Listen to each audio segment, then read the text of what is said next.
Regardless of your level of leadership, you actually can have a CEO mindset. And today's guest, Mariana Ruiz, would say that you probably should. She's going to talk about 5 tangible levels of impact that you can have over your business and how to apply it so that you are living as an effective leader without fear. Listen in to hear more. Welcome to the Leadership Coaching Group's podcast. I'm your host, Liz Howard, an entrepreneur, author, and executive leadership coach. This is where I introduce you to the top experts that discuss the burning topics that leaders at all levels need to know about. My goal is to help you become a leader that you are confident others will want to follow. So, subscribe to the show, listen in weekly, and watch your confidence as a leader grow. Mariana, welcome to the podcast. Thanks for having me, Liz. I am excited to talk to you today. You have an amazing podcast and you do some really great work. So outside of the introduction that our listeners just heard about you, do you mind telling us who you are and what you do in just a couple of your own words?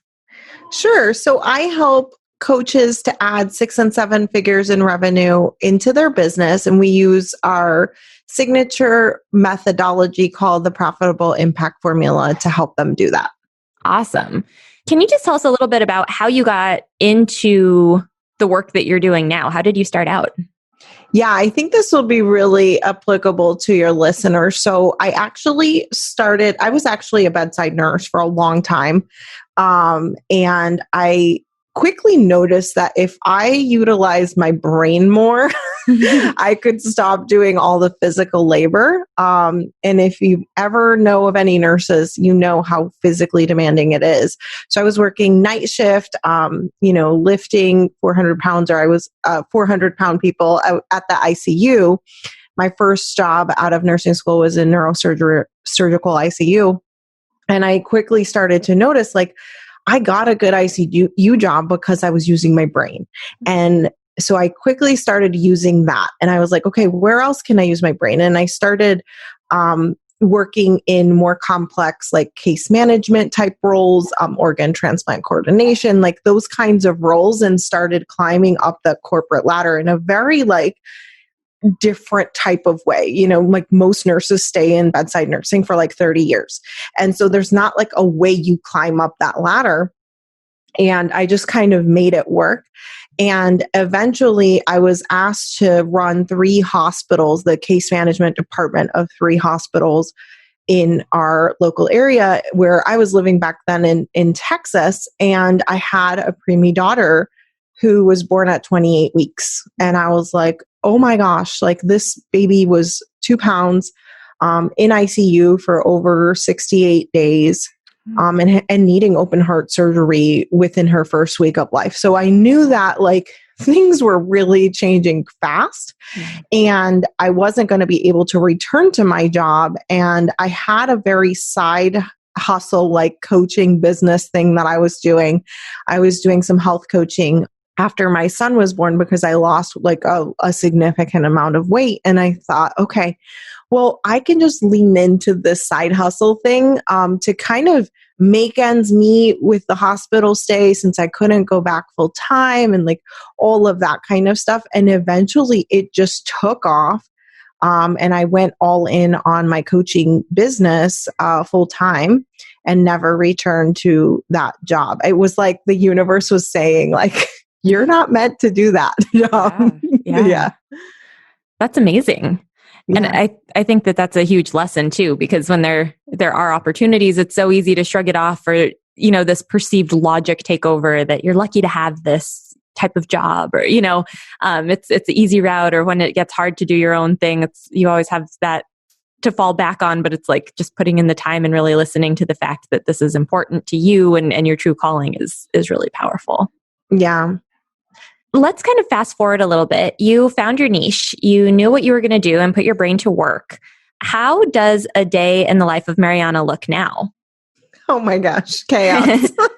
So right now we're currently in quarantine. So I think that's part of the chaos, but I run a team of 8 right now in my own business that I created. And now we do business consulting. So I don't do health coaching anymore. We do business consulting for coaches. So first thing in the morning, I wake up, I like to get up before my kids get up so I can journal, write some things down, have my own thoughts of my own. And then all the nagging begins at around 7:30. And I'm a single mom and I have a 6 and 4.5-year-old. We have breakfast, I do a little homeschooling, and then we do my team meeting. In 30 minutes, I basically manage my entire virtual team of 8 people all over the world. And then after that, I do more homeschooling or whatever needs to happen for the children to settle them back down because I didn't pay attention to them for 30 minutes. And then I do some focus time. I like to have my focus time in the morning where I'm just like getting deep work done, content creation, sales pages, whatever kind of stuff needs to happen. And then more homeschooling. And in the afternoons, I do basically 2 group coaching sessions a week. And that's it for client servicing, really. And the afternoons are mostly like family time again. That's amazing. So how many hours per week do you actually work on your business? Usually around 20 to 30. Some weeks is more. Obviously, if we're doing a launch or something, it can be up like to 40. I have it really systematized, automatized as much as possible. And we have scaled it with the service. And that has made a significant difference for us. And that's amazing. So you can be a CEO, have a team of 8, it sounds like, around the world. And on your busy weeks, you're working up to 40 hours a week. I mean, I just hope everyone heard that because that's really, really important as a leadership lesson, that things can be done and can be done on a decently large scale by not working 70 plus hours a week, right? Right. And I mean, with children, that would be absolutely impossible for me, as a single mom with 2 little kids. It's just, and trying to homeschool them, which I know probably some of your listeners are doing all of that and the 70-hour-a-week job. So like, really, there is a lot of opportunity for, as an entrepreneur, to really design things in your own way. But it does take time, right? Like every system, every process, everything we've built didn't come up overnight. So I will say that. Yeah, and I think I'd love to dive in a little bit to the mindset. So one of the things that you talk about is how to think like a thriving CEO. And it sounds like you have certainly achieved being a thriving CEO. So what do you need to think about? How do you need to kind of get your head on right to do this well? Yeah. So the first thing is, like I talked about, acknowledging that the way that you're thinking about things is what is going to create your results. So in a business, a lot of what that means, and even in your corporate career, right? Like if you're putting out fires a lot, I actually just coached somebody on this. If you're putting out a lot of fires in your work, it's because you don't have good systems in place. And so really making sure that every time a fire comes up, like putting in some really good systems. And that's how you're thinking like a CEO. You're thinking, okay, I'm going to solve this now, but this could come back up in 3 weeks. I'm going to have my own back on that and not let that happen again. So preventing those fires ahead of time. Yes. I like what you said, kind of have your own back and find a system to make sure that you're not firefighting all day. I think that's enormous. Yeah. Especially when, that's going to be a lot of what you're doing in management or CEO roles. Like you're doing a lot of that. So making sure you're documenting, and it takes like an additional 2 minutes, it can be that simple. But having something that you're documenting and keeping track of things. And then in the future, just giving that to somebody else because you've already documented it. I heard someone, I don't know if you're familiar with Brooke Castillo with the Life Coach School, but she did an interview with someone and it was really funny. And she's like, people don't know what's in my head until I write it down. Right. And so it's just having things documented and available so that people can know, and maybe even you can remind yourself. I know that that's true for me. Also being a mom and a sleep deprived mom at that, sometimes I have to write things down and I'm like, oh yeah, I already kind of figured some of this out. So I'm not backtracking again. So I think that's really important. Yeah, huge. acknowledge the way that you think to create the results that you want. Is there anything else that you think is really important to remember to keep in mind to have the mindset of a thriving CEO?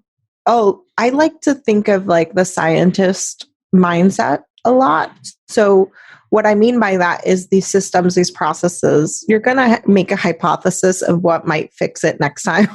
Yeah. But you have to be willing to be wrong about that, right? Like, or be 50% right. And like not throwing out the baby with the bathwater, like just because maybe it didn't catch the exact problem you needed to the second time or whatever, doesn't mean you just ignore that. You go back to it, the scientist who has this huge hypothesis, right? Like think about like Albert Einstein. It's not like he sat down one day and came up with the entire theory, right? Like he probably tweaked it for months and months and years and years and years until he got it to work. So really making sure you're having that scientist mindset in everything you're doing. Right now, the example I'm giving is systems and processes because I think that's really relevant to your audience, but it doesn't matter if you're selling something, if you're going out there to market something, like all of those things that you're going to be doing, it is approaching it from the scientist mindset and realizing, okay, I have some data. Let me go off that data and not reinvent the entire wheel. Absolutely. I love that. From your work as a coach, what are some of the really limiting beliefs, or is there like one that you see over and over that holds people back from having the mindset of a thriving CEO? Yeah, I think it's this general idea. Like, I think a lot of times people who go into like entrepreneurial roles there's a lot of ego there. And not always, but a lot of times it's like wanting to prove that you are good enough, and I saw it all the time with climbing the corporate ladder with myself and other people, right? Like it wasn't unique to entrepreneurs. So I think it's that piece of like, there's nothing to prove. You are great the way you are right now. Just because everything is not working perfectly doesn't mean there's anything wrong with you. And I think going into things with the inherent knowledge that you are and always will be worthy of everything you want.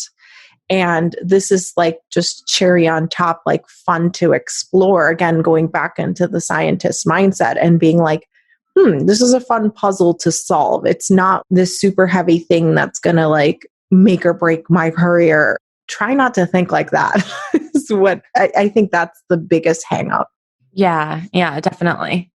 So one of the things that I know is really important to a lot of people, whether they are making a pivot from a corporate job or a long time career in a particular realm of service, that they just want to feel like their life has meaning and they want to have impact. And that's something else that you talk about, these 5 tangible levels of impact. Can you touch on that a little bit? Yeah. So I came up with this just through observation. I didn't make it up, to be honest.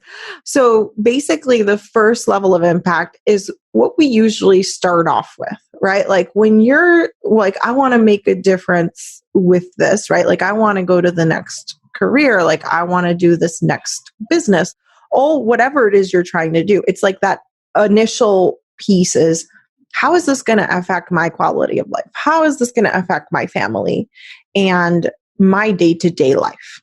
Okay, that's the first level. And I think that's good, but I think there are limits to that. And you see it all the time where somebody's already making the money and they're still not happy, right? Like they're still not feeling fulfilled. They're still in anxious thoughts a lot. So that first level of impact is beautiful, but it's not the whole thing if you want to feel truly like really fulfilled and impactful.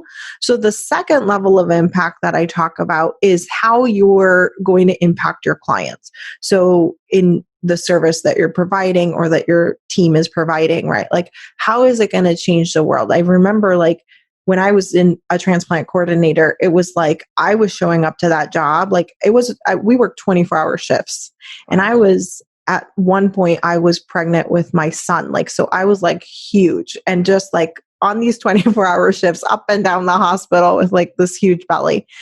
And I remember like literally I would just show up because it was never about me, about how uncomfortable I felt, about how big my feet were. It was like, someone is getting an organ today. That is the most important thing to me. It's who you're serving and like that impact. And yours may not feel like that intense, right? But whatever it is, there's a reason that whatever it is you're doing, that you're doing it. So like going back to client center and recognizing that impact can really motivate you on your rough days. Yeah. For me, that's always been a big one. And then number 3 is your team, right? So when we run a tight ship, when we run a profitable company, when we look at, profit margins and make smart decisions around money, we can continue to hire more and employ more and more people. And that is a privilege. And so really looking at that, especially right now when I'm looking at that in COVID-19, it's like, holy cow, like I can provide work from home jobs. Like that is so beautiful. And these employees that we have are so grateful every day that they get to work from home, that they're still employed. Like it's so beautiful. So that's another one. And then number 4 is philanthropy and giving back, right? But not just giving back out of obligation. I think that feels heavy. I think giving back to the causes that you care about. For me, I was born in Venezuela. I moved here when I was 7, and like our country has gone through a lot. I mean, I don't know how much you know about the political stuff going on there, but it was a lot. And so for me, like being able to donate to give basic food and medications to people in Venezuela has been a beautiful way that I have felt really impactful. And so that mattered to me. And so that was way deeper than other causes that I may have chosen to contribute to. And so doing it out of a place of abundance, love, and like depth. And then the last one is invisible impact. And that's really where you're making a difference to your clients, to people around you, maybe your team, like, but you'll never probably even know, right? Like it's just that impact that you've helped someone just by showing up as yourself, just by leading, just by being a leader and being the way you are. And there's things you'll never know. Like I remember I use the example a lot of like, when you're starting a business, you're probably posting a lot on social media. And it's like, at first you're getting like 0 likes. Like nobody is liking anything. But then suddenly sometimes you'll get on the phone with someone for a sales call or something. And they'll be like, yeah, that one post you talked about this. And I was like, oh, I had like almost no likes. I didn't even realize anyone saw that. Right. Like, and so really like that invisible impact is just by you showing up. I love that. And one of the things I think all of these levels of impact people crave, right? I mean, it's just something I think that many people that live heart-centered lives just want those things. How do you help people choose and kind of scope down to the one thing versus being so multi-passionate that, they want to talk about everything all the time? It's just an internal check-in and see which one of these 5 like pulls on my heart the most.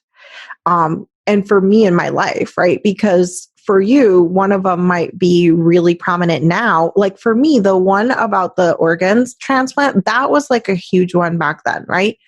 But now I'm a lot more focused on my team, right? And that's okay, right? So I think they can also shift like in terms of how high on the priority it is for you or how highly motivating it is for you. So I think asking which one is the one that's feeling the most, like it's calling you the most. And then like literally I have my clients write one on a Post-it note behind their computer, wherever they work, like right there so that they're grounded to that on a daily basis and are showing up from that place of abundance, love, and like connection and impact. Absolutely. Absolutely. So just from a leadership lesson from you personally, how was it that you found a way to really save some time? I mean, you talked about managing your team in almost 30 minutes in the morning, and you have found ways to digitize and automate things. I mean, how did you know where to start and kind of give yourself a little margin in a life that very much needed it?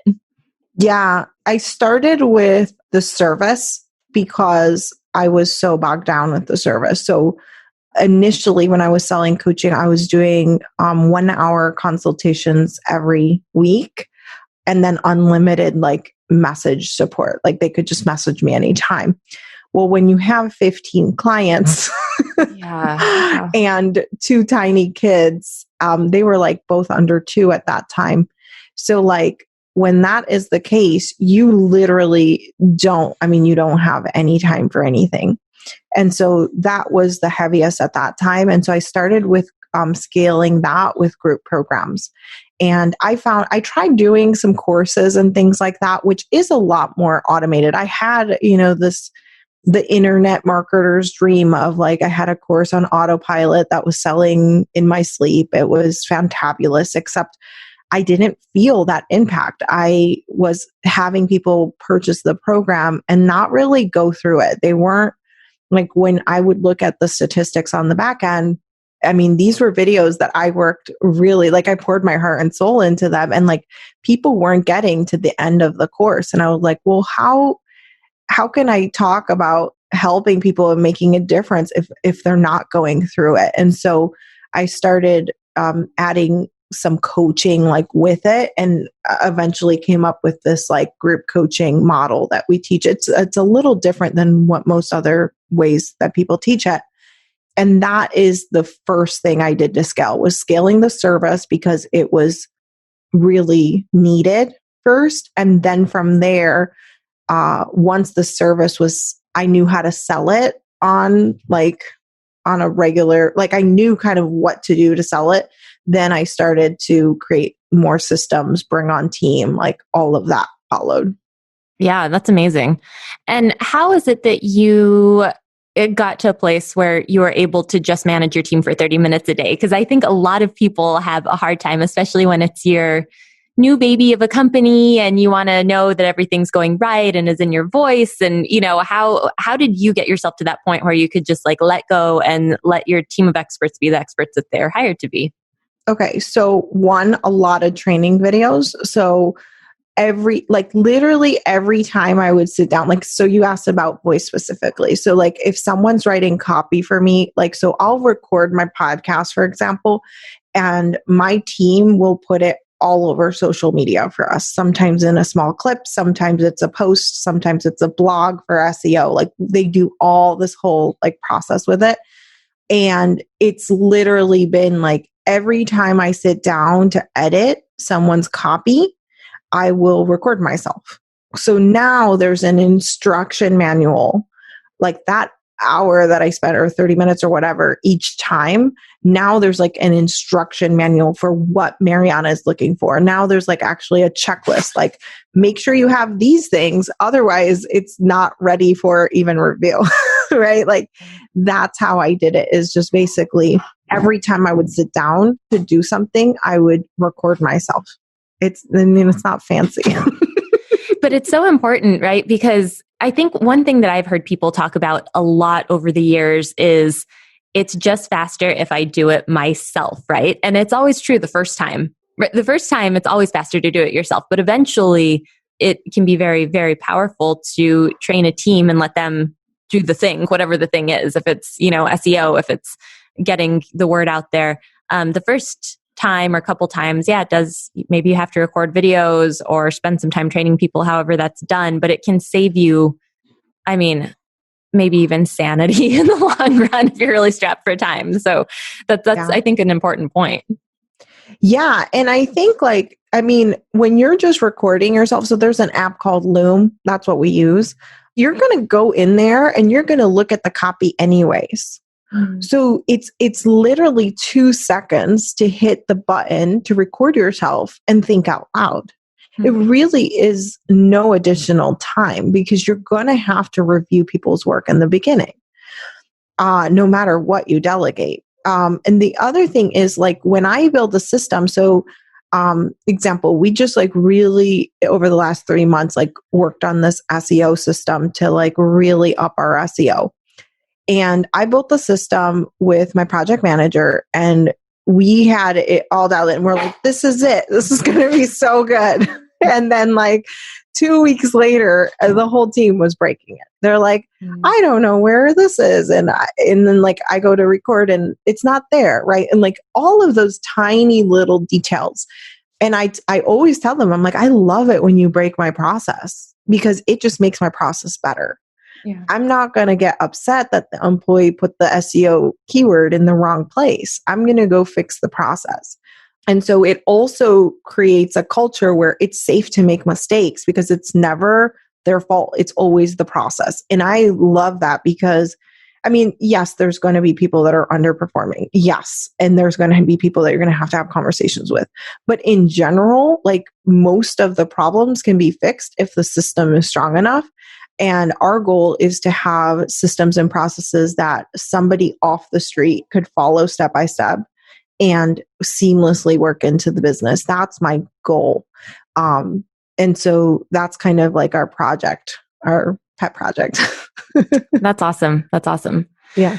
So, Mariana, what would you say if you were working with someone who is becoming a brand new leader, either in an organization or has made that pivot and they're starting their own business and now they're hiring a team? What do you think is one thing that you would tell someone in a new leadership role? I would tell them to always look at this, like the systems and the processes first, like never finger pointing in terms of like that piece. Look at KPIs. So one thing I noticed early on was like, let's say I have a KPI for somebody and it's a sales role. Okay. And because it's just really easy to illustrate, but like, let's say it's like, I want you to sell, 1 unit a week. Okay. You can have 2 people in that role, one person, and both of them are not hitting the goal. Okay. Neither one of them is making the 1 sale per week. Okay. So it's easy to blame those people, right? It's easy to say like, oh my God, what's going on? Right. But what I noticed early on is that there's a difference between the input KPI and the results KPI. So what happened early on when I started with the sales team is like one person they were doing all the work. They were having conversations. They had like literally hundreds of conversations and they were just not effective at it, right? Like it just wasn't going anywhere. So that's a very different level of coaching and what the next steps are for that person versus another person who was not doing any of the work. And so whenever you have a results KPI for somebody, it's looking at the input KPI as well and really asking yourself, okay, are they meeting the input? Like, is the input really going to get the result that we want, right? Like measuring that and making sure you're coaching and training them effectively for both because it's not always super linear. And you want to have good numbers and metrics to track, like to help your people to make sure they're performing. Oh my gosh, I'm listening to this and I'm just like nodding my head profusely. I started my career in sales and I remember so many organizations were like, well, it's just 50 phone calls a day. And like, you can make 50 phone calls a day and not move your business forward 1 inch, right? And because it's just not really the appropriate input KPI necessarily, right? It could be if you're targeting it right and you have the right messaging, blah, blah, blah. But yes, I think that's so important is to look at what are you feeding into the proverbial machine, right? Right. Yeah.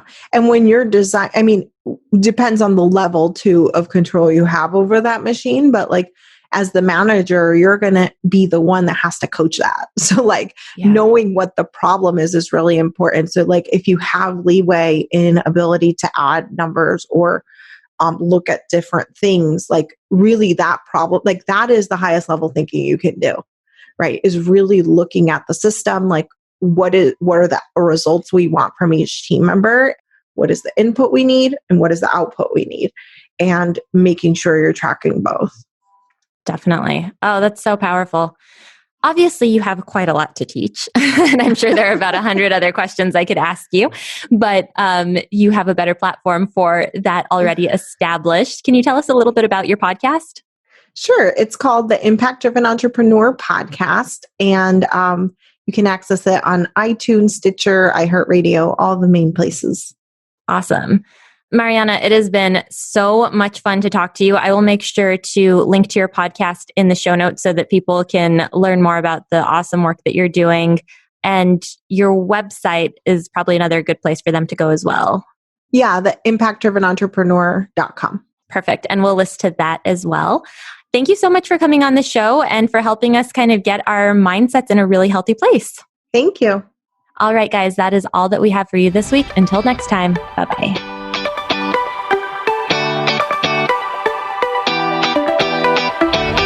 Hey guys, if you're getting anything out of this show, please head on over to iTunes and leave us a review.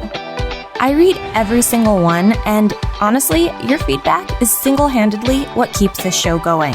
So go to iTunes and let us know you're listening. Thank you so much for being a part of our community.